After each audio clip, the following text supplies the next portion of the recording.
Over 1,200 people were killed, 94 of them children, including 31 babies.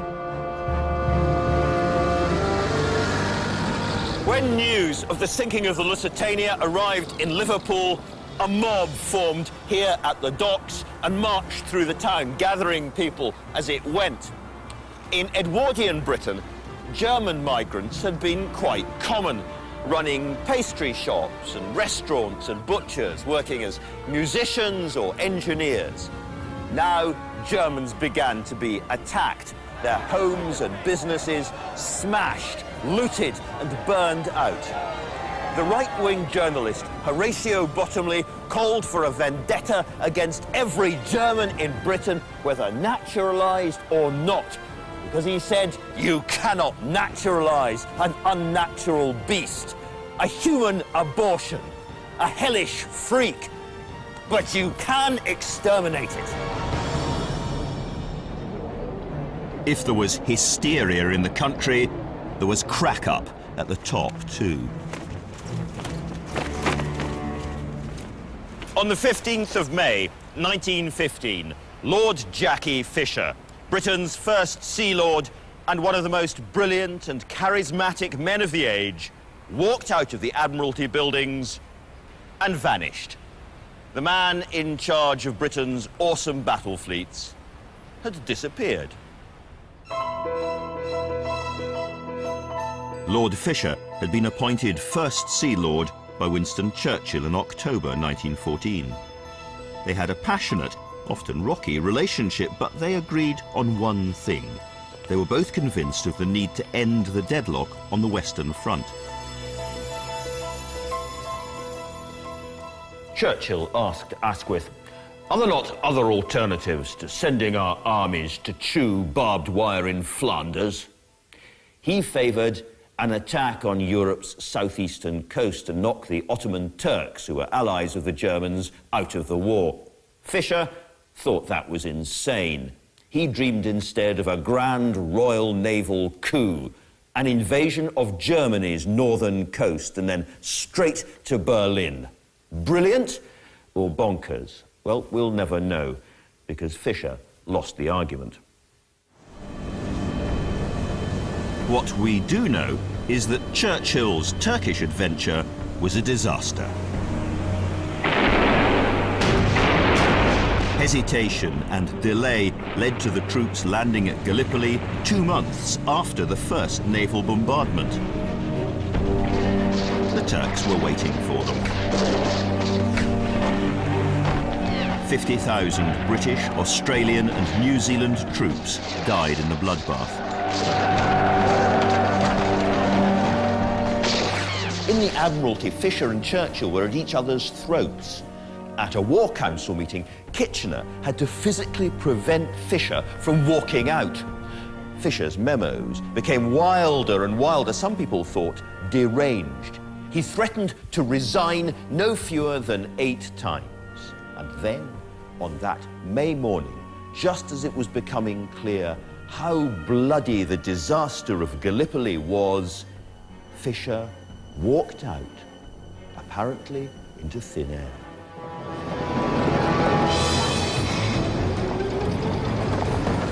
Government officials were sent all over London to hunt him down. It turned out that Fisher was in fact hiding just a few hundred yards from the Admiralty in a room here at the Charing Cross Hotel. When Fisher was finally tracked down, Asquith ordered him in the name of the King to return to his command. By now, there were rumours that the German fleet was at last on the attack. The Queen wrote to Fisher, begging him to stay at his post like Nelson. The King said his admiral should be hanged at the yardarm for desertion. Fisher sent an ultimatum to Asquith. He would return, but only if Churchill was kicked out of the cabinet. He also demanded absolute control of all naval appointments and sole command of the Royal Navy. This was the kind of fantasy of a constitutional coup that many generals and admirals might have dreamt about, but nobody, before or since, has actually dared to propose it to a British Prime Minister. The letter was deranged and it finished Fisher. But if Asquith thought the Navy were causing him problems, the Army was about to show what a real crisis looked like.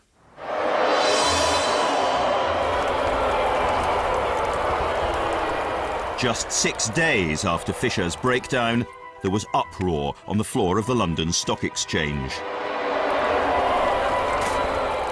Hundreds of men were shouting, jeering, and setting fire to bundles of newspapers. The burning papers were copies of that day's Daily Mail, whose owner, Lord Northcliffe, had used it to announce a scandal on the Western Front. Lord Kitchener was starving the British Army of high-explosive shells, the kind you need to blow up trenches. The public was outraged, not by that, but by the newspaper's attack on the country's greatest soldier. You can't kick Kitchener.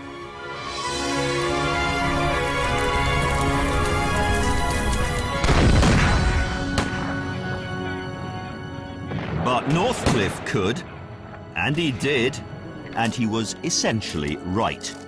Kitchener had provided shells that would have been useful in the Boer War in 1900, but against dug-in Germans in 1915 were almost useless. And in some places, they'd run out of shells altogether. Kitchener was increasingly seen as a liability. Margot Asquith wasn't alone in rudely describing Kitchener as a great poster, not a great man.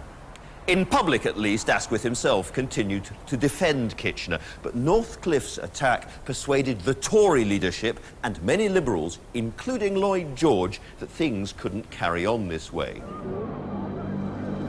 The mood began to turn against both the warlord Kitchener and his Prime Minister. Asquith survived for now by inviting the Tory leader, Andrew Bonar Law, to join him in a new coalition government of national unity. Kitchener also managed to hang on, unhappily, until his ship hit a mine on a mission to Russia.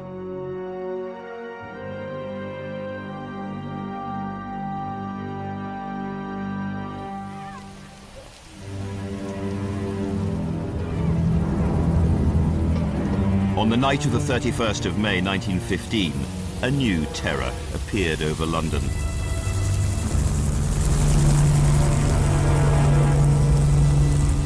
German Zeppelin airships.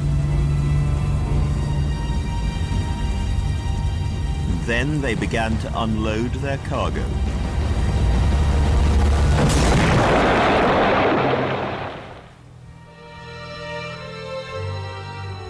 The first bomb ever dropped on London landed here at number 16 Alcombe Road in Stoke Newington. It bounced off a neighbour's chimney, lodged in the rafters and set fire to the upstairs bedroom. The family escaped. Many others didn't. Henry and Caroline Good of 187 Bulls Pond Road in Dalston were discovered by a policeman still kneeling at their bedside. Their bodies charred, their clothes burned away. Mr. Good's arm was still around his wife. They had died while praying.